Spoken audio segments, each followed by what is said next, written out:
Olá, pessoal. Então, vamos para mais esse dia de estudo juntos aqui no canal. E as leituras são muitas, realmente. Eu faço muitas leituras nos vídeos, porque isso dá bastante base, né, para os raciocínios que a gente constrói em cima disso a partir da nossa vivência de fé. Eu acho muito importante a gente ler, porque lendo a gente aprende, se instrui, conhece melhor a nossa igreja, os ensinamentos dela e assim a gente melhor ama, né?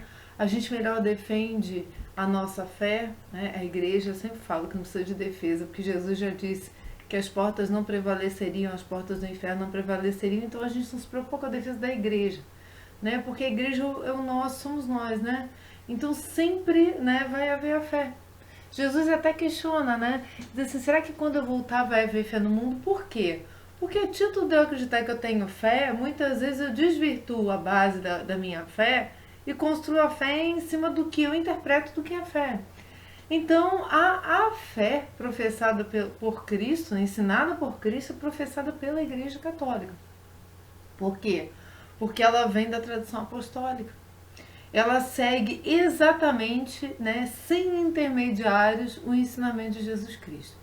Então eu gostaria de pedir ajuda do Espírito Santo, porque é muito importante que a gente faça essas três distinções entre a lei, os pagãos e os judeus, né? Os pagãos não receberam a lei, não era o povo eleito, os judeus eram o povo eleito, usavam a lei para manipular e se manter no poder, e a lei já não vale mais nada porque Cristo veio abolir a lei.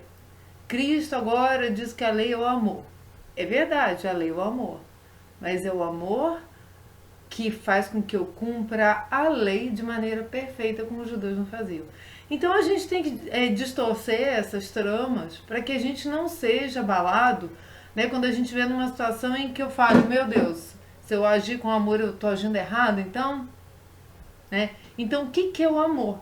Aí a gente tem que pedir ajuda para o Espírito para a gente poder compreender isso à luz de tudo aqui que a gente vai trazer, tá bom?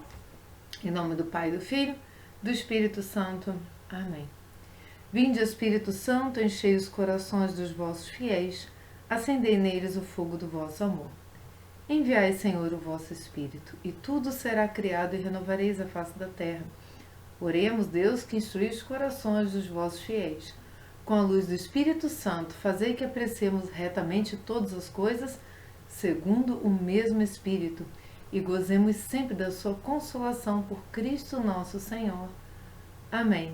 São José, rogai por nós. Em nome do Pai, do Filho e do Espírito Santo. Amém. Hoje é dia 1º de março, entramos no mês de São José, né? No ano de São José. Então, é um mês especialíssimo em que a gente deve sempre recordar São José, compreender e nos aprofundarmos mais no que a igreja fala de São José. E eu lá no Telegram, no nosso canal, hoje já coloquei a primeira reflexão, que eu estou fazendo até com um livro que eu achei muito bacana.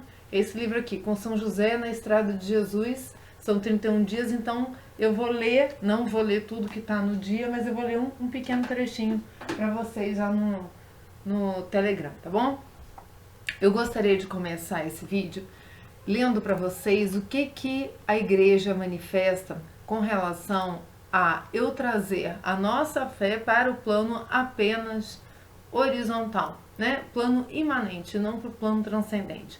Na conclusão dessa instrução sobre alguns aspectos da teologia da libertação, o então cardeal Joseph Ratzinger, nosso Papa Emérito Bento XVI, a pedido de São João Paulo II, então Papa, um grande combatente da teologia da libertação, escreveu documentos, enviou cartas aqui para a América Latina, a gente já falou sobre isso até no primeiro vídeo. Então, o que acontece? O cardeal vai lá, né? Então, o cardeal vai lá em 6 de agosto de 84, na festa da Transfiguração do Senhor, que foi o evangelho de ontem, de domingo, né? Ele vai lá e mostra que Jesus não tem só uma face de homem, Jesus tem a face de Deus. Portanto, o que Jesus veio ensinar não é apenas um bem viver terreno. São medidas que ele impõe mesmo, como a lei de hoje, né?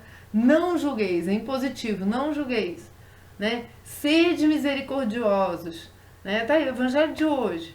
Então, o que Jesus impõe? Impõe a salvação porque ele veio nos salvar.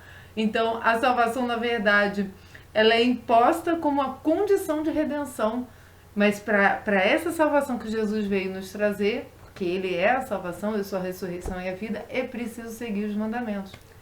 Quem me ama segue os meus mandamentos. Eu vou ler para vocês isso, mas vamos lá para esse raciocínio humano, mas divino de Cristo nessa festa tão bonita da transfiguração aqui, que ela é no dia 6 de agosto, mas ontem a gente teve também evangelho como é de costume da quaresma. Nós professamos, isso aqui eu estou na conclusão, eu estou no final do documento, nós professamos que o reino de Deus iniciado aqui na terra, na Igreja de Cristo, não é deste mundo, cuja figura passa, e que seu crescimento próprio não se pode confundir com o progresso da civilização, da ciência ou da técnica humanas, mas consiste em conhecer cada vez mais profundamente as insondáveis riquezas de Cristo, em esperar cada vez mais corajosamente os bens eternos e em responder cada vez mais ardentemente ao amor de Deus e em difundir cada vez mais amplamente a graça e a santidade entre os homens. Então, tudo que a gente faz é buscando a nossa vida de santidade. O que é a vida de santidade? Viver conforme o que Cristo ensina, né? Sim, amar os irmãos, mas de que forma mais ampla eu expresso meu amor pelos irmãos? Sim, vendo o irmão como um ser ainda caminhando como eu, mas de que forma eu posso ajudá-lo a caminhar? E para onde é esse caminho? Entende? Tudo que nós fazemos aqui é num esforço de nos mantermos ligados a Deus, apesar de tudo que nos cerca, e ajudarmos os que estão à nossa volta a se ligarem a Deus. Então, isso é difundir cada vez mais amplamente a graça e a santidade entre os homens. Mas é este mesmo amor que leva a igreja a preocupar-se constantemente com o bem temporal dos homens, né? Quanto melhor um homem pode viver a sua vida aqui na terra, com mais alegria, né? Com mais leveza, né? Essa união com Deus vai ser mais frutífera na vida dele e dos outros, né? Porque o sofrimento, ele muitas vezes fecha o homem em si. Quando ele ainda não tem esse anúncio da Boa Nova, é mais difícil penetrar, né, nesse coração que está mais machucado. Então, por isso a igreja se preocupa com esse bem temporal do homem. Não cessando de lembrar a seus filhos que eles não têm aqui na terra uma morada permanente. Anima-os também a construir cada qual segundo sua vocação e os meios de que dispõe para o bem de sua cidade terrestre, a promover justiça, a paz, a fraternidade entre os homens, a prodigalizar-se na ajuda aos irmãos. Isso a igreja faz demais, né? Esse acolhimento dos necessitados, né? Os nossos irmãos, sobretudo os mais pobres e mais infelizes. E aí eu quero ampliar um pouco esse conceito de infelicidade, né? Porque a gente acha que felicidade é ter tudo que é material, enquanto a gente vê que há pessoas que são riquíssimas, né, e sofrem de profundas tristezas e não conseguem nem ter alegria. Então a felicidade é o encontro da alma com o bem eterno. E aí ela desenvolve a felicidade apesar dos pesares, mas isso não quer dizer que a gente tem que largar de mão os sofredores da terra. Olhem como as coisas não se confundem e tem uma escala de hierarquia, uma escala de valores importante. Continuando a intensa solicitude da igreja, a esposa de Cristo, ao qual Cristo se une, protege e santifica, né? Por isso que a igreja é santa e é una, porque está unida a Cristo. A intensa solicitude pelas necessidades dos homens, suas alegrias e esperanças, seus sofrimentos e esforços, nada mais é do que o seu grande desejo de lhes estar presente para os iluminar com a luz de Cristo e reuni-los todos eles no seu único Salvador. Por isso a igreja é mãe, né? Porque ela se une a Cristo, né? Esposa de Cristo, porque faz parte do corpo de Cristo. Aí vem aquele sinal de Adão, né? Que do lado de Adão foi tirado Eva e do lado de Cristo, o lado aberto de Cristo na cruz, foi tirada a igreja. Esse ensinamento teológico belo. Por quê? Porque a igreja ali vai dar os filhos para Deus. Que filhos são esses? Os filhos que nascem do batismo e da fé e formam o povo de Deus convocado. Esse povo de Deus convocado, batizado, né? É o povo, quer dizer, o povo de Deus convocado é todo, mas o povo de Deus é aquele que é batizado e professa a fé em Cristo, né? E aí eles estão gerados para o reino dos céus. Então é por isso que a igreja é mãe. E a mãe quer o quê? A felicidade do seu filho. Que é o quê? Iluminar com a luz de Cristo e reuni-los nele. Seu único Salvador. Reuni-los nele cabeça através da igreja. Então, a igreja com I maiúsculo, né, que a gente está aqui falando da Santa Igreja fundada por Cristo. Essa solicitude não pode, em hipótese alguma, comportar que a própria igreja se conforme às coisas deste mundo, nem que diminua o ardor da espera pelo seu Senhor e pelo reino eterno. Então, a igreja não diminui os valores do Evangelho porque esses não estão de acordo mais com as necessidades humanas atuais e temporais. Eu não posso pegar a igreja como um instrumento de manipulação para o bem-estar apenas do homem, né? Eu estaria fazendo com que o homem tivesse uma dimensão muito pequena, a dimensão terrestre, e excluísse, né, a verdade da mensagem.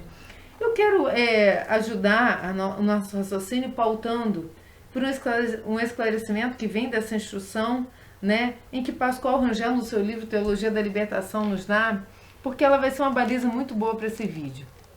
Ele vai enumerando as características da teologia da libertação. Ele diz assim que no número 1, eles usam acriticamente conceitos tirados de diversas correntes do pensamento marxista.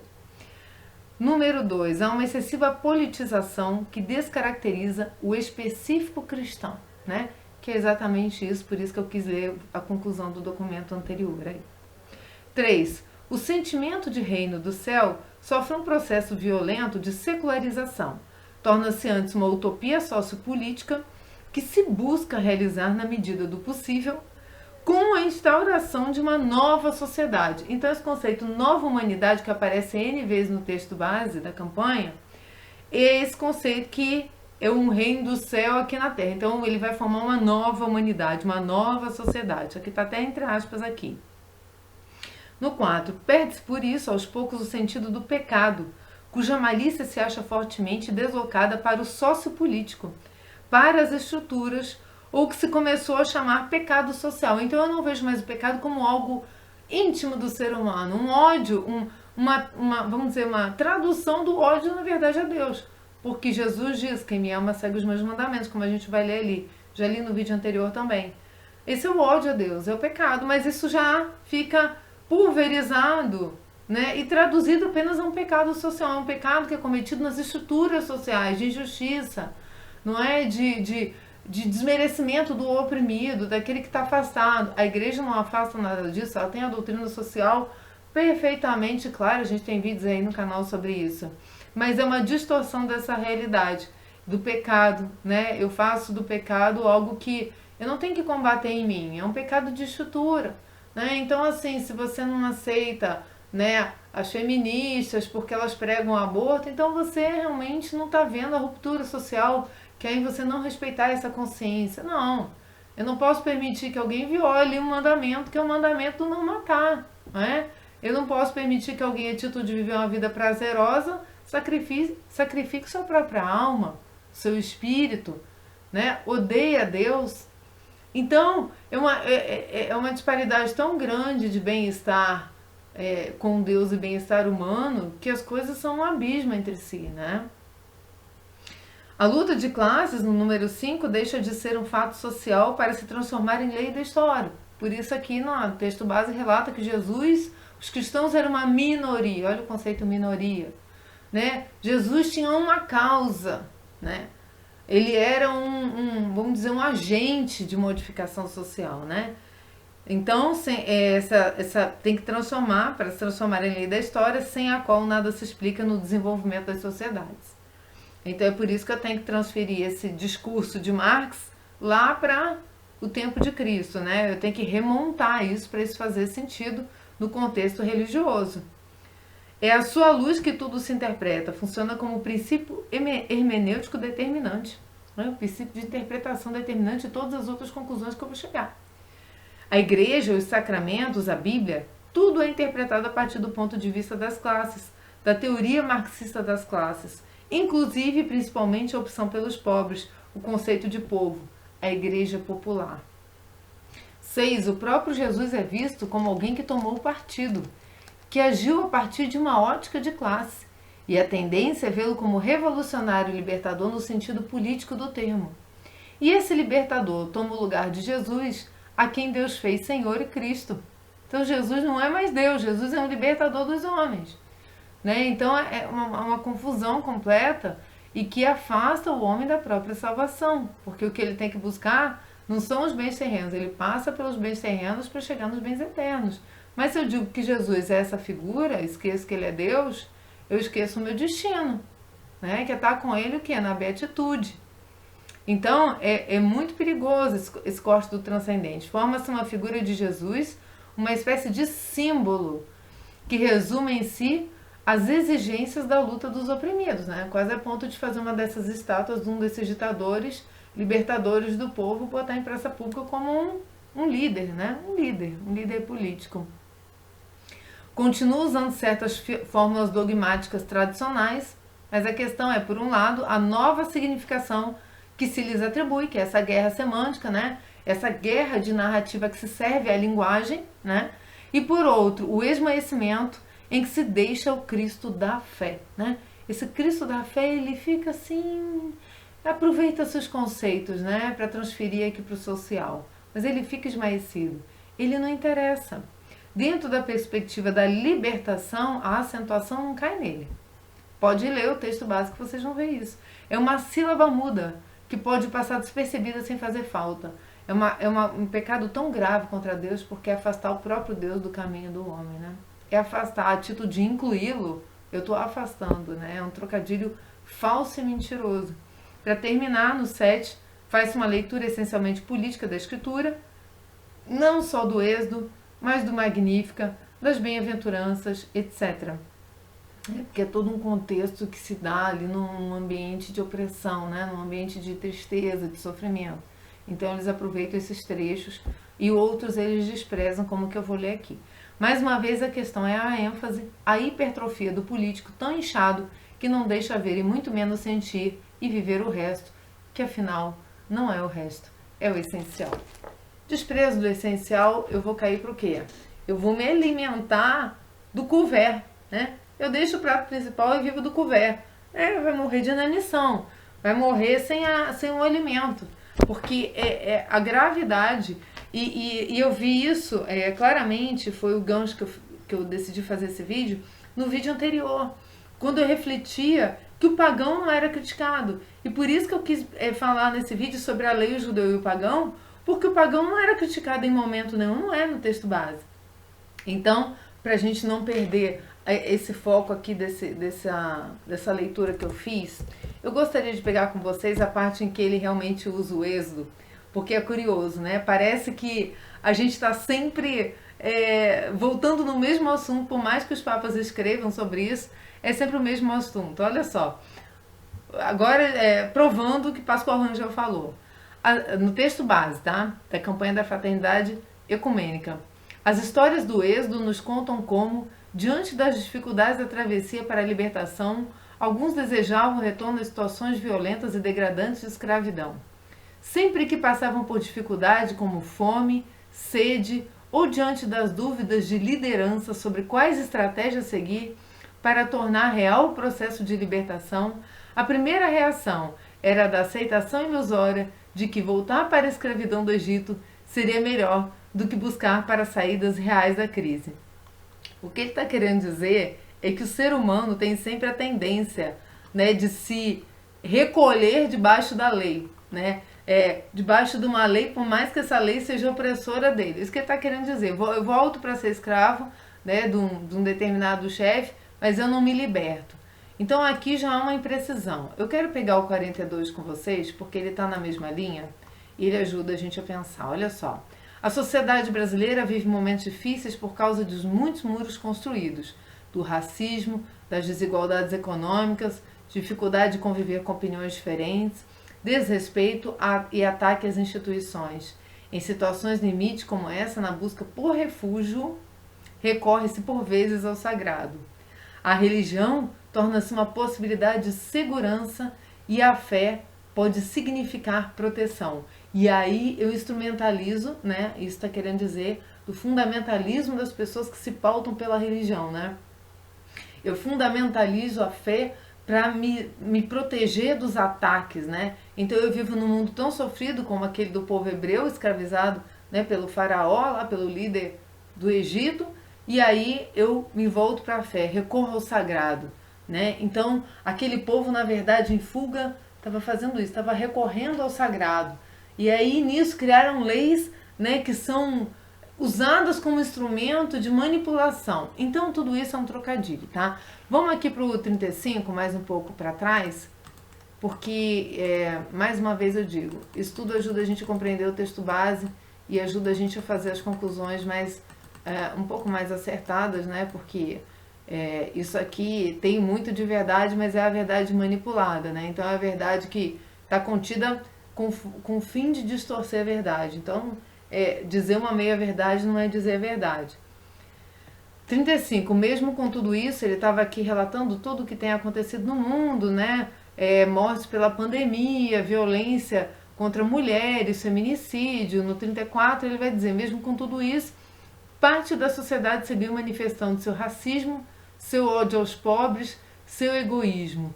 O Estado seguiu sendo capturado pelo mercado, os bancos foram os grandes receptores de ajuda do Estado, enquanto a população em vulnerabilidade econômica restou a renda básica emergencial graças à mobilização. Então aqui uma crítica ao governo atual, e ele fala bastante da política, e no final ele parte para o texto bíblico de Emaús, dizendo que Emaús, como nós, diante dos acontecimentos que eles estavam vindo já, né, do momento da crucificação de Jesus lá em Jerusalém, e eles vêm reclamando e falando de tudo que aconteceu. Nossa, que horror. Então, aqui no texto base está dizendo, estamos parados e com os rostos sombrios. Bom, eu não me encaixo nesse quadro, eu não estou parada e não estou com o rosto sombrio. Pelo contrário, eu vejo tudo isso como fruto do pecado, como vai dizer no Catecismo da Igreja Católica, né? O pecado, ele tanto trouxe a suscetibilidade do homem aos males, como ele traz a injustiça social, né? Então, a partir do momento que eu resolvo a questão da conversão e a questão da minha conversão pessoal para começar, para poder daí ser sal da terra e luz do mundo, aí eu começo a mudar essas estruturas. Então, eu posso cavar como um buraco na areia, Santo Agostinho fazer isso para colocar o pensamento de Deus no dele, né? Sonhou com um anjo que cavava um buraco na praia para encher com a água do mar. Nunca vai conseguir. Chutar, tentar resolver, né, a base social por mecanismos humanos e de aceitação, de diversidade, criando um mecanismo de paz falso, mentiroso, né, não vai resolver nunca o problema, só vai agravar. Por quê? Porque o pecado vai continuar lá. Então, tá aí o que o texto do Pascoal Rangel falava pra gente, da excessiva politização e que não gera nunca, né, o bem-estar perseguido. Então no 11, também peguei o 11 pra gente, já vou entrar nessa questão do judeu, que é pra lá que eu tô caminhando, pra vocês verem que não posso usar a lei como algo mal para justificar que os judeus estavam errados e foram eles que crucificaram, né, Jesus pela maldade deles. Deixa eu só pegar aqui o 11 pra vocês, espera aí. Vai dizer assim: essa postura de Jesus, né, falando da Maria Madalena, que Jesus não a condenou e criou um novo jeito, né, de sociedade, de ver o outro, de não acusar quem está em pecado, né, que Jesus liberou Maria Madalena. Resumindo, é isso. No 11 ele vai dizer, essa postura de Jesus nos mostra a possibilidade de novas formas de relações humanas e sociais. Tais relações não são de apego incondicional à lei, aí estou entrando na lei já, mas de compromisso incondicional ao amor. A lei, sempre que manipulada para a manutenção de um poder desigual, pode provocar sofrimento e morte. Já o amor nos convoca a assumirmos a atitude de compaixão, empatia e convivência. Então, a lei ela não pode ser vista como algo ruim. Por que ela não pode ser vista? Porque foi o próprio Deus quem a escreveu para o bem das comunidades, né, que conviviam lá no deserto. Então, a lei era uma forma de manter o povo unido e, né, mantendo a perspectiva deles, não entre eles, né, não com um líder ali entre eles, mas tendo como líder quem? Moisés, que estava em pleno e constante ligação com Deus. Então, na verdade, Moisés nem era uma figura, nem um líder de libertação. Por quê? Porque tudo que ele passava vinha de Deus, e Deus também o corrigia. Então, na verdade, eu não posso fixar as bases do transcendente na Terra, sob pena de perder o quê? A própria essência, o próprio espírito da lei, que é o amor, que é Deus. Naquele momento era necessário ter se manifestado daquela forma. E hoje, Cristo veio, plenitude dos tempos, nos mostrar de que forma é necessário, para que daí eu já dê o próximo passo, que é o da salvação, entende? Então, essa confusão ela até é bastante cansativa, mas a gente tem que refletir. Porque eu até gosto de fazer alguns links, né? Porque eu estudei direito, sou advogada, né? E hoje eu gosto de estudar bem mais, né, a nossa fé do que o direito, porque a gente vê como os homens vão mudando de conceito, né? E como Deus não muda, e é por isso, mais uma vez, que a gente tem que se ligar ao que é transcendente, porque o que é aqui na Terra muda de acordo com a vontade do homem. A gente vai ver as leis aí como mudaram. Mas a gente tem que fazer uma diferença entre rito e lei, né? O rito é aquele que eu uso para cumprir a lei. Então, se eu só pego o ritualismo, se eu não abro mão do ritualismo, porque eu acho que eu vou estar transgredindo a lei, e se cumprindo o ritualismo eu acho que eu vou estar cumprindo a lei, há um sério engano com relação ao espírito da lei, entendem? Não há um sério engano com relação à lei, mas ao que a lei veio trazer. Qual é o fundamento da existência dessa lei? Ela existe para quê? Para ser um objeto de controle ou ela existe... Então, eu não estou abolindo a lei. O que Cristo veio, vai dizer aqui, eu vou ler para vocês, não foi a abolição da lei. Cristo veio mostrar o espírito da lei, como eu disse no vídeo anterior. Mas eu quis juntar tudo isso, e a gente vai juntar já já, e vocês vão entender por que eu estou dando essa volta.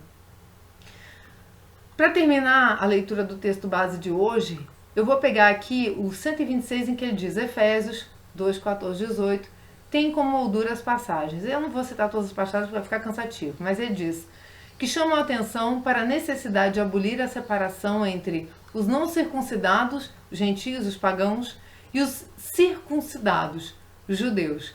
Em Cristo, essa divisão foi eliminada, pois todas as pessoas, independente do sexo, classe social ou etnia, são iguais. Na primeira parte, então, dá uma pausa aqui. Todas as pessoas são iguais. Ok, então eu estou aqui falando do conceito de fraternidade. No início ele diz que Cristo eliminou a divisão para criar todos iguais. Não, Cristo elimina a divisão quando ele afasta o homem do pecado. Embora o homem sem pecado, o homem em estado de graça, seja irmão de todos os outros pecadores. Aí vem igualdade, mas nessa frase está confuso. Em Cristo a divisão foi eliminada, pois tais pessoas são iguais. Os pagãos e os gentios são iguais a partir do momento da sua conversão. Aí eles são indivíduos a partir do momento da sua conversão, apesar de serem iguais. Olha, essa diferença tem que ficar muito clara, porque essa diferença é a diferença entre a minha vida de conversão e a minha vida mundana, tá? Na primeira parte, predominam as afirmações que negam a dignidade do outro. Lembrai-vos, portanto, de outrora, vós que trazeis o sinal do paganismo em vossa carne, vós que eres chamados de circuncisos, por aqueles que se pretendem circuncisos, em consequência de uma operação praticada na carne, lembrai-vos que naquele tempo erais sem Messias, privados de cidadania em Israel, estranhos às alianças da promessa, sem esperança e sem Deus no mundo. Quando Cristo nasceu, quem foi visitar Cristo? 3 pagãos, 3 representantes do mundo pagão, os 3 reis magos. Então, na verdade, Cristo foi anunciado à humanidade inteira. Por sendo judeu, foi visitado por pagãos, né? Eu vou ler tudo isso para vocês, mas a gente precisa ler o texto base para pescar essas cascas de banana que estão aqui, tá? E diz que, privados da cidadania de Israel, né? Os pagãos estavam privados porque não tinham Messias ainda, estranhas alianças da promessa, sem esperança e sem Deus no mundo, mas agora em Jesus Cristo, vós que outrora estáveis longe, fostes tornados próximos pelo sangue de Cristo. Na segunda parte, entretanto, a ênfase é na igreja como continuidade unida em diversidade. E aqui já desvirtuo o conceito da igreja, que está com I maiúsculo, e digo que a comunidade da igreja, né? Então eu estou falando de comunidades eclesiais, já não estou falando de igreja, eu estou falando daquelas que se denominam cristãs, estão unidas por quê? Com a igreja católica, porque elas são a diversidade da igreja. Elas não são a igreja como Cristo instituiu, elas são derivações dessa igreja, porque Lutero é derivado, entre aspas, né? Ele pegou os conceitos dele para o protestantismo na igreja católica. Então, eu digo então que essa união em Cristo quer dizer que todos estamos unidos em diversidade. Grave erro. Dentro da igreja, dentro dos convertidos unidos à Igreja Católica, há diversidade, sim, a diversidade de dons, a diversidade de personalidades que contribuem, cada personalidade tem sua parcela contributiva para o reino. Essa é a única diversidade que a igreja enxerga. A diversidade do mundo de crenças e religiões, a igreja enxerga, na Dominus Jesus, já falei aqui para vocês, e na Lumen Gentium, como vamos dizer, a bondade que existe nesses lugares é o traço da verdade, mas não é a verdade, ela simplesmente sinaliza que é uma verdade a ser buscada. Então, isso aqui também é outra imprecisão. Reafirma-se uma cultura político-social de acolhida e inclusão. Assim, não sois mais estrangeiros nem imigrantes, sois concidadãos dos santos, sois da família de Deus, não.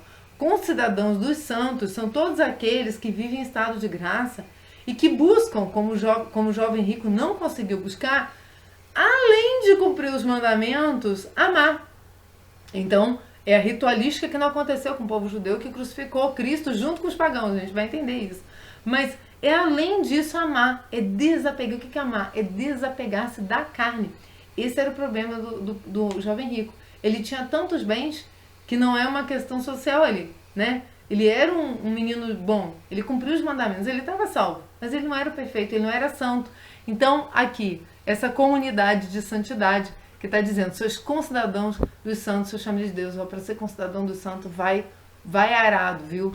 Vai arado nesse chão, porque é muito trabalho.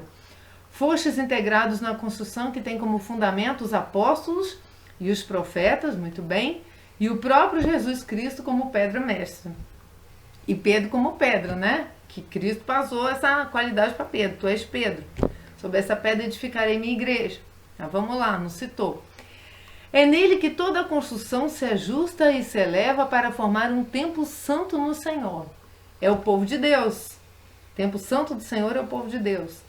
É nele que vós também sois todos juntos integrados na construção para vos tornardes morada de Deus pelo Espírito. Desde sempre, a propósito de Deus, o propósito de Deus era de um mundo em unidade e continua sendo. A carta aos Efésios destaca que os pagãos são admitidos à mesma herança, membros do mesmo corpo, associados à mesma promessa em Jesus Cristo por meio do Evangelho. O muro que dividiu judeus e gentios foi derrubado e por causa de Cristo, por causa de Cristo, a igreja existe para ser o lugar onde os povos separados se encontram como um. É verdade, mas há um modo de se encontrar. Não é só um modo.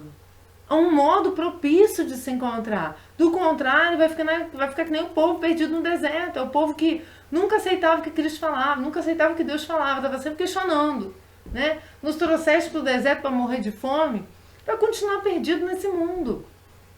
Então é uma forma que não é automática. Não é assim. Cristo morreu, reuniu, o muro que dividiu os judeus e os gentios foi derrubado. Foi derrubado pela conversão do coração. Foi derrubado pelo amor que faz com que eu ame os meus irmãos, sim, não julgue os meus irmãos, não, mas queira a salvação do mundo junto comigo. Né? Esse é o amor, a expressão maior do amor. Eu querer que o amado esteja unido a mim. Foi isso que Jesus veio fazer. Querer que nós, seus amados, estejamos unidos a Ele. E nós, cristãos, queremos que os amados estejam unidos a nós. Essa é a expressão do amor. É querer a salvação do outro.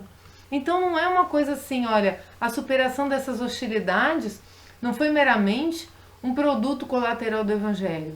Muito menos um desvio do sentido do Evangelho, mas é a sua concretização. Então aqui está querendo dizer que eu aceitar tudo que há no mundo, de atual, de ideologias atuais, né? Muitas vezes, na maioria das vezes anticristãs, né? Porque ser do mundo é anticristão. Jesus diz que ele não é o príncipe desse mundo.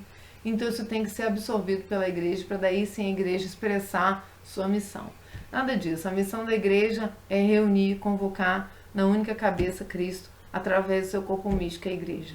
A Boa Nova desafia para a experiência e superação de ódios, exclusivismos, preconceitos e exclusões. Então, terminei o texto base. Eu queria falar com vocês aqui o que é a exclusão para a lei, né? O que é a lei e o que é, vamos dizer, o que é a eficácia da lei e o que é a prática da lei, né? Eu exercitar a lei de uma forma da a justiça, né? Vamos dizer, é uma eficácia e como é que eu anotei? Aplicação, a justiça, a aplicação da lei. Hoje nós estamos sob a lei, não é? Para que eu realmente faça valer a lei sobre mim, é preciso que eu a transgrida. Então eu não estou submetida à lei a partir do momento em que eu amo a Deus sobre todas as coisas, não tome o nome de Deus em vão. Estou aqui lendo os mandamentos para vocês na ordem. Quando eu guardo domingos e dias santos, honro pai e mãe, não mato, não peco contra a castidade, não roubo, não levanto falso testemunho, não desejo o cônjuge do próximo, não cobiço as coisas alheias. Parênteses aqui, São Francisco Xavier tem uma frase que diz que nunca viu ninguém se confessar para ele desse último mandamento, não cobiçar as coisas alheias, né? É um mandamento que a gente tem que parar a pensar. Mas eu obedeço esses mandamentos aqui por amor. Então eu estou salva. Eu não preciso me submeter a isso. Eu não estou submetida à lei, mas não que ela não importe. Porque a partir do momento que eu a transgredi, ela vai importar sim, porque ela vai me afastar de Cristo. Então quando eu digo que eu não estou submetido mais à lei, mas ao amor de Cristo, é porque o amor de Cristo fez com que eu cumpra a lei plenamente pelo amor. Porque Ele mesmo cumpriu plenamente amando. E por isso que eu quero pegar esse texto mais uma vez com vocês, em que na carta do Evangelho de João, de São João, no capítulo 14, em 3 momentos ele aborda o cumprimento dos mandamentos. Diz no 15, se me amais, observareis os meus mandamentos. Diz no 21, quem acolhe e observa os meus mandamentos, esse me ama. Jesus está falando isso. Quem acolhe e observa os meus mandamentos, esse me ama. Se alguém me ama, guardará a minha palavra, meu Pai o amará, e nós viveremos e faremos nele a nossa morada. Olha aí a morada que estava falando no 126 aí do texto base. Que morada é essa? É a união. União pelo quê? Pela obediência.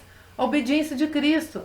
Que antes de morrer disse, Pai, não seja feita a minha vontade, mas a tua. Estou pronto para me sacrificar. E você está pronto para sacrificar, né, o seu bem-estar, o seu comodismo, e ir atrás desse cumprimento? Só assim ele vai fazer morada em você. Quem não me ama não guarda as minhas palavras. E a palavra que eu ouvi não é minha, mas do Pai que me enviou. Ou seja, nem adianta me fazer só como um homem, porque eu sou Deus e foi Deus que mandou vocês cumprirem. Já não falarei mais convosco, pois vem o chefe deste mundo. Ele não pode nada contra mim, né? Ele não pode anular a lei. E Cristo, ele não anula a lei. Cristo dá o cumprimento da lei. E é por isso que eu passei para vocês, eu quero passar para vocês a questão da lei. A questão da lei ela é tão importante porque no texto base ela diz justamente que foi pela lei que o império usou a força, né? É pela lei que os judeus excluíram as diversidades, que é o povo pagão. Então eu tenho que abolir a lei e assumir uma nova humanidade que nasce a partir do quê? Todos são iguais e todos fazem parte do corpo de Cristo, porque Cristo é o amor. Eu não tenho que condenar nem julgar ninguém. Não, não é a gente. Acabei de ler o texto para vocês, né? Para ele fazer morada é preciso cumprir os mandamentos. E eu não estou abaixo da lei se eu cumprir os mandamentos, porque eles não têm essa condenação não tem poder sobre mim. Agora, eu preciso amar a Deus. Fazer isso amando tudo por Deus. Aí sim eu alcanço o grau da santidade, que é o convite lá, né? Na instrução sobre a teologia da libertação, né? Do cardeal Ratzinger, que convida a gente a sermos santos, a dar esse testemunho incansavelmente da busca da santidade. E muito mais do que isso que está falando. Mas vamos à lei, vamos à lei. É importante a gente entender que a lei só vai atingir sua aplicação se nós a transgredirmos. Porque agora estamos sob a bondade de Deus, a misericórdia de Deus que nos visita. E somos misericordiosos com os outros. Não julgamos os desviados. Mas é nosso dever e obrigação chamar a atenção para os descaminhos. No Catecismo da Igreja Católica, no 578, vai dizer: Jesus tinha a obrigação de cumprir a lei. Ele é o único que conseguiu cumpri-la com perfeição. Os judeus, conforme sua própria confissão, nunca conseguiram cumprir a lei em sua integralidade sem violar um mínimo preceito. Eis a razão pela qual, em cada festa anual da expiação, os filhos de Israel pedem a Deus perdão por suas transgressões da lei. Com efeito, a lei constitui um todo, e como recorda São Tiago, quem pretende observar a lei inteira, mas comete transgressão num só ponto, torna-se culpado contra toda a lei. Eu posso cumprir 9 mandamentos. Se eu não cumprir um deles, eu estou salva? Não, eu estou em pecado mortal. Então, a lei ela é algo uno, né? Para Deus, tudo é uno, né? Ele é um só, a lei é uma só, que é o amor, né? E o amor vivido dentro dos parâmetros que ele já tinha predisposto ao povo de Israel, não é isso? Então, esse princípio da integralidade da observância da lei, não somente em sua letra, mas em seu espírito, era de grande valor para os fariseus. Tal princípio, tornado extensivo a Israel, levou muitos judeus do tempo de Jesus a um zelo religioso extremo. Então vamos dizer que se não fosse uma coisa a mais, queriam estar sempre em conformidade com aquilo que Deus falou. Só que eles esqueceram do espírito. Eles foram ritualísticos, né? Não aceitavam que sentasse a mão sem lavar, sentasse à mesa sem lavar as mãos, que comessem carnes impuras. E Jesus explicando que não era por aí.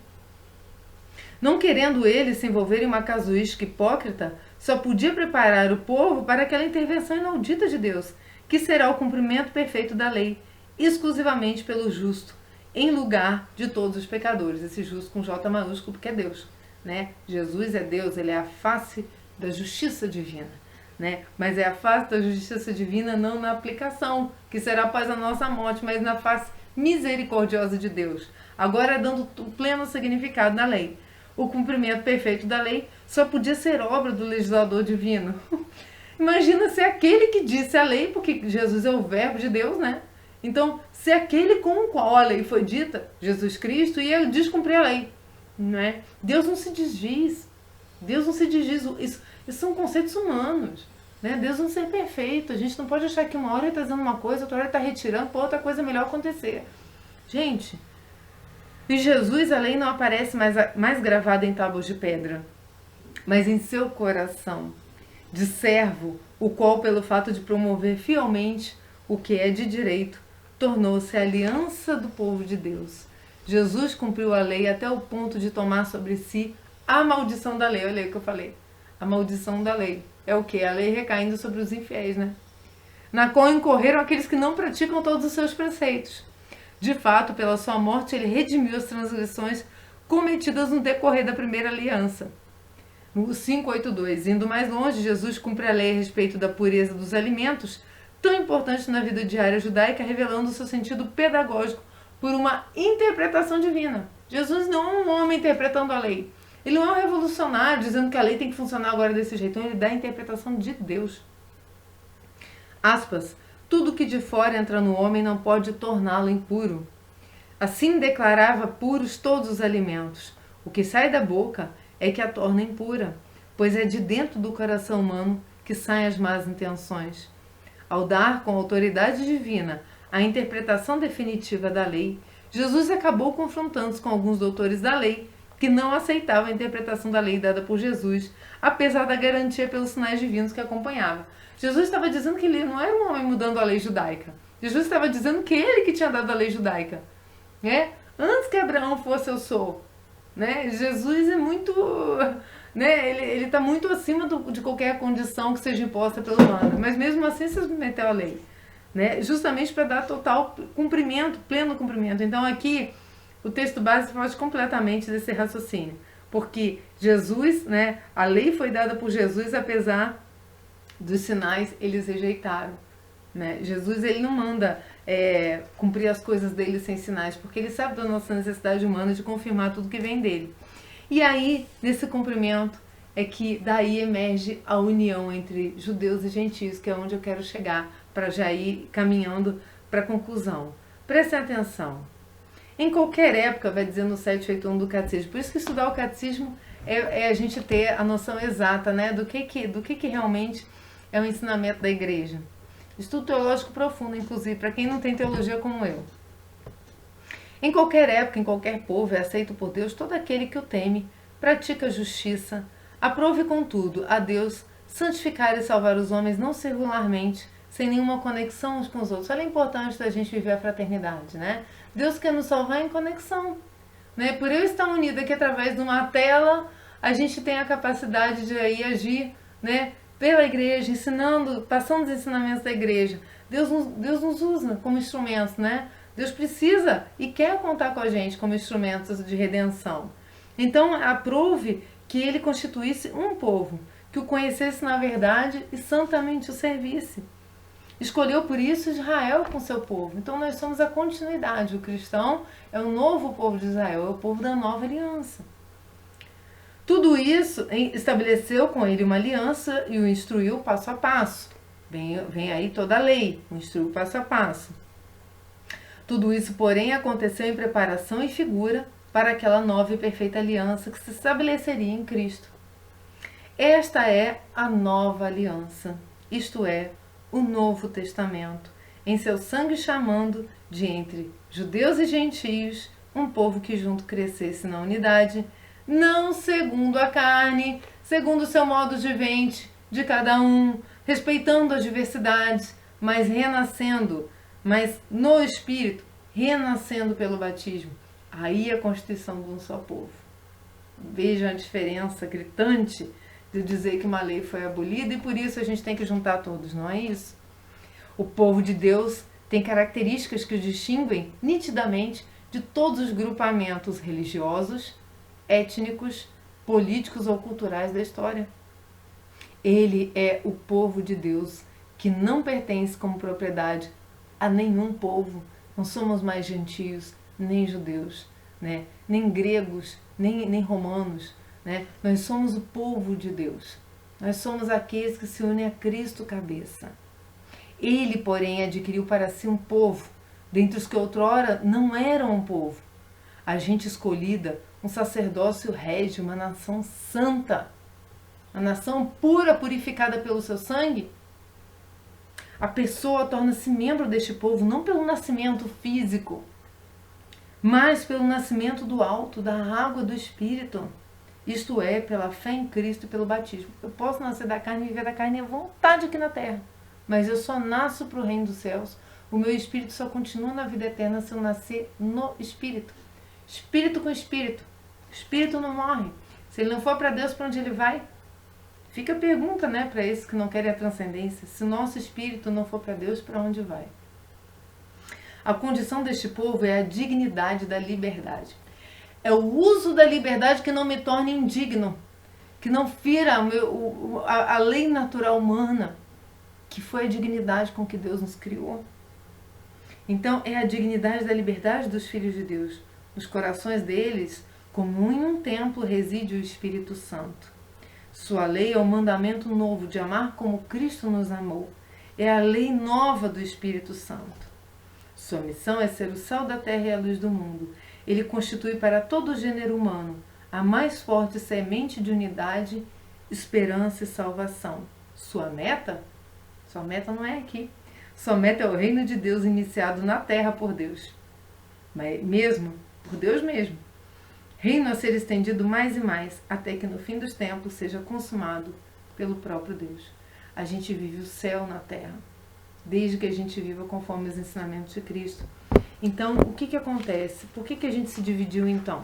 Por que o cristão está dividido? Deixa eu tomar um golinho de chá aqui, porque hoje está bem quente na minha cidade. Diz assim, eu vou pegar uma frase aqui de Orígenes, que está no Catecismo da Igreja Católica, no 817, e a gente pode raciocinar só por uma simples frase essa falta de unidade, que não parte de um preconceito, não parte de uma exclusão de que eu sou católica e pura, então o resto não presta, não parte de nada disso.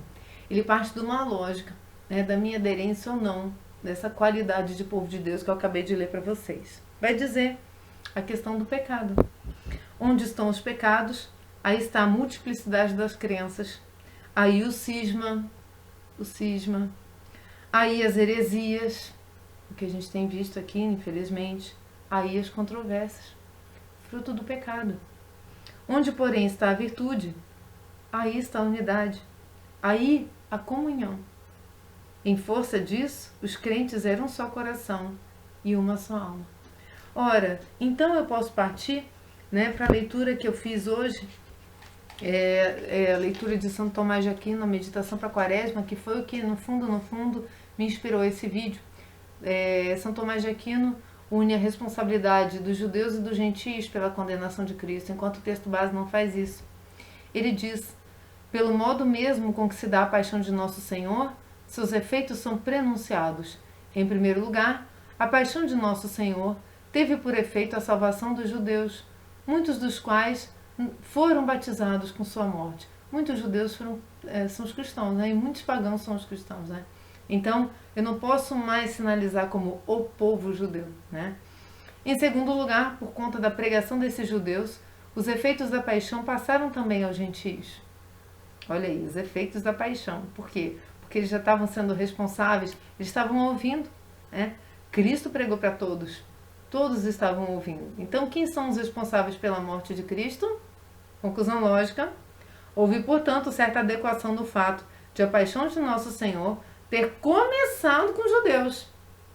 Mas quem concluiu? Aos pagãos romanos, né? E depois, com os judeus e entregando adiante, ter sido completada pelas mãos dos gentios.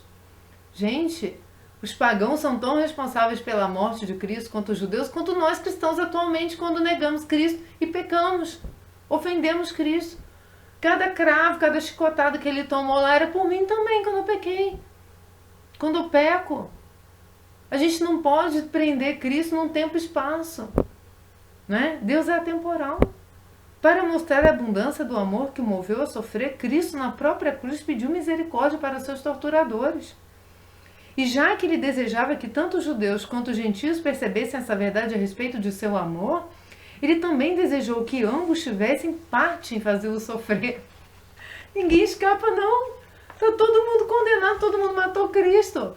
Vamos obedecer os mandamentos e vamos buscar uma verdadeira conversão nessa quaresma para que sejamos salvos e não sejamos condenados por essas chibatadas na nossa vida futura.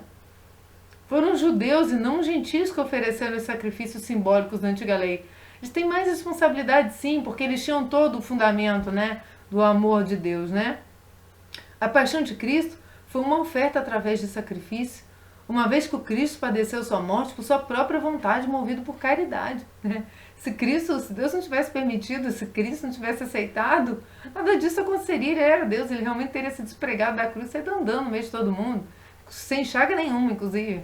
Mas ele foi movido pelo amor ágape, né? O amor resgate. O amor resgate que o mundo não quer. Mas até onde pensavam aqueles que puseram para morrer, eles não estavam oferecendo um sacrifício, mas sim cometendo um pecado. Né? Os judeus não estavam ali sacrificando pelo bem da humanidade. Né? No final, o resultado foi esse, porque Deus transforma coisas ruins em boas. Mas eles estavam pecando, matando o verbo. Né? Mataram o verbo em seus corações, mataram o amor. Quando os judeus declararam: não nos é permitido matar ninguém, é possível que tivessem várias coisas em mente. Não lhes era permitido matar ninguém por conta da santidade da festa que eles tinham acabado de começar a comemorar na Páscoa, né? A passagem, a libertação do povo. Aí, a libertação do povo era comemorada, mas a libertação real eles crucificaram. Então, mas eles não podiam matar, eles estavam comemorando. Talvez eles quisessem que Cristo fosse morto não por uma transgressão da própria lei. Eles podiam matar, mas como um inimigo do Estado. Ou seja, Pilatos, é melhor tu acabar com ele aí porque vai dar ruim. Né? A gente tem nada a ver com isso não, mas ele está aí dizendo que ele é rei. Olha aí. Presta atenção no joguete para condenar, né? Para conseguir o que eles querem, que é manter um poder, né? Porque ele se tinha feito rei, uma acusação contra a qual não lhes caberia jurisdição alguma, ou seja, eles lavaram as mãos, né? Pilato lavou a mão porque ele não queria condenar, e os judeus também. No final a culpa não é de ninguém, né? No final a culpa não é de ninguém.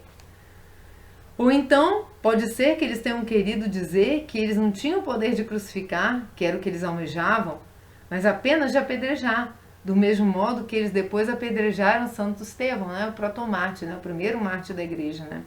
Que deu nome acolhido por Dom Estevão Bittencourt, que o nome era Flávio, mas ele foi em honra a Santo Estevão. Ou ainda, o que é o mais provável de tudo, que seus conquistadores romanos lhes tinham tirado o poder sobre a vida e a morte. E depois eles sofrem um bocado com isso, né? Então, essa ideia de Santo Agostinho, acho que essa raciocínio de São Tomás, raciocínio teológico para a quaresma, no dia de hoje mesmo, foi feito para o dia de hoje, faz cair por terra, né? De que a ruptura ela foi feita porque um foi anunciado e oprimiu aquele que não foi anunciado, que são os gentios, e queria que os gentios se parecessem com eles, e por isso não aceitavam eles na comunidade fiéis. Não, a ruptura foi de todos os lados. A ruptura e o pecado é o que nos torna sempre e unicamente, ela nos torna divididos. Com relação ao uso dos pagãos, para terminar esse vídeo, vai dizer que a Epifania, no 528, tá, do Catecismo, a Epifania é a manifestação de Jesus como Messias de Israel, Filho de Deus, Salvador do mundo. Juntamente com o batismo de Jesus no Jordão, com as bodas de Caná, ela celebra a adoração de Jesus pelos magos vindos do Oriente. Olha aí os pagãos representados. Nesses magos, representantes das religiões pagãs adjacentes, o Evangelho vê as primícias das nações que acolhem a boa nova da salvação pela encarnação. A vinda dos magos a Jerusalém para adorar o Rei dos Judeus mostra que eles procuram em Israel a luz messiânica da estrela de Davi. Eles representam toda a humanidade que anda perdida pelo mundo sem encontrar Deus, né? Os magos atravessaram o deserto para encontrar Cristo, né? A estrela de Davi, né? A luz do mundo. Seguiram a estrela, a luz, né?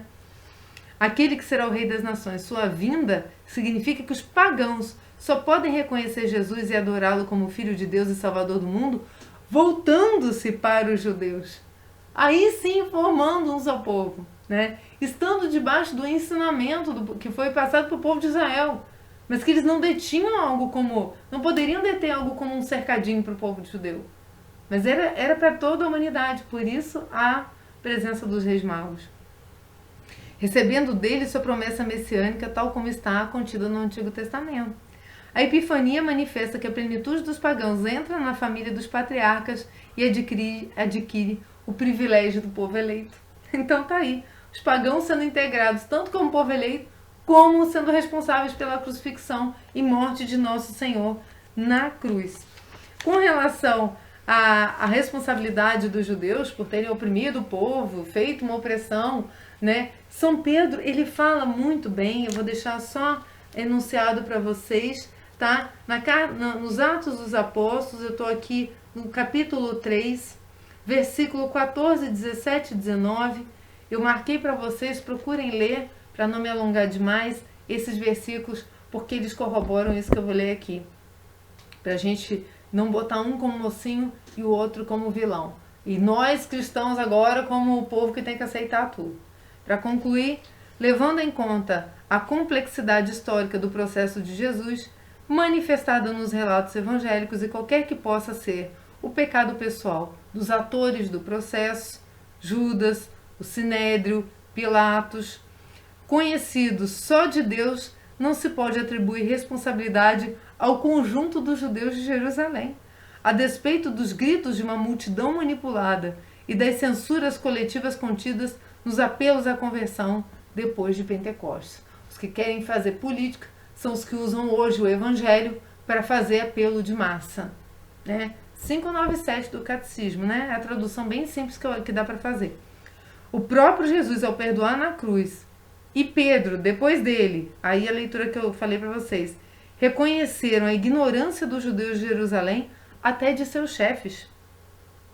Menos ainda se pode, a partir do grito do povo, não é no grito que se ganha, não é o povo que diz o que é verdade, né? Que o sangue dele recaía sobre nós e sobre seus filhos, que é uma fórmula de ratificação, estender a responsabilidade aos outros judeus no espaço e no tempo, né? Olha o que estão tentando fazer hoje, né? Aí vai dizer, por isso, a Igreja declarou muito oportunamente no Concílio Vaticano II, 2 pontos. Aquilo que se perpetrou em sua paixão não pode indistintamente ser imputado a todos os judeus que viviam então e nem os de hoje. Os judeus não devem ser apresentados nem como condenados por Deus, nem como amaldiçoados, como se isto decorresse das Sagradas Escrituras. No magistério de sua fé e no testemunho de seus santos, a Igreja nunca esqueceu que cada pecador individualmente de fato causa e instrumento dos sofrimentos porque passou o Divino Redentor. Eu falei agora para vocês, né, que eu fui causa e instrumento dos sofrimentos de Cristo. Todos os pecadores são, se nos converterem. Eu não posso pregar uma fé leviana que salva por aí sim, vou dizer, um legalismo religioso de que tudo vale, né? É o novo legalismo, é o legalismo de que tudo vale, né? Não. Levando em conta que nossos pecados atingem o próprio Cristo, a Igreja não hesita em imputar aos cristãos a responsabilidade mais grave no suplício de Jesus. Responsabilidade com excessiva frequência estes debitaram quase exclusivamente aos judeus. São mais gravemente culpados aqueles que frequentemente recaem ao pecado, aqueles que mergulham no mal, o crucificam novamente, pois está com eles o Filho de Deus e eles o atingem com um crime mais grave do que aquele dos judeus. Essa observação final é grave e ela faz com que sejam crucificadores de Cristo. Índios que têm a mensagem da Boa Nova negam, mulheres que têm a mensagem da Boa Nova e a negam, vivem no pecado, abortam, né? Fazem uso leviano das suas qualidades femininas, os homens, violentos ou não, que negam Cristo, que vivem no pecado da pornografia, né? Que vivem no pecado do adultério, tanto homens quanto mulheres também, negros, todos eles que rejeitam Cristo, estão crucificando Cristo, tá? Todos os outros grupos que se polarizou aí nessa instrução da campanha, que nada tem a ver com a nossa fé católica, infelizmente. E aí a gente cumpre mais uma vez nesse vídeo esse dever de dizer que essa unidade que se busca aí nessa campanha da fraternidade não é manipulada, ela não é alcançada por mãos humanas. Ela é a graça de Jesus que nos visita, morre na cruz para que nós nos envergonhemos das nossas faltas, nos voltemos a Ele na cruz e assim tenhamos uma vida santa. Esse é o único povo de Deus. Esse é aquele povo que exclui denominações. É o povo da obediência. Fiquem com Deus. Até mais. Salve Maria Santíssima. Em nome do Pai, do Filho, do Espírito Santo. Amém.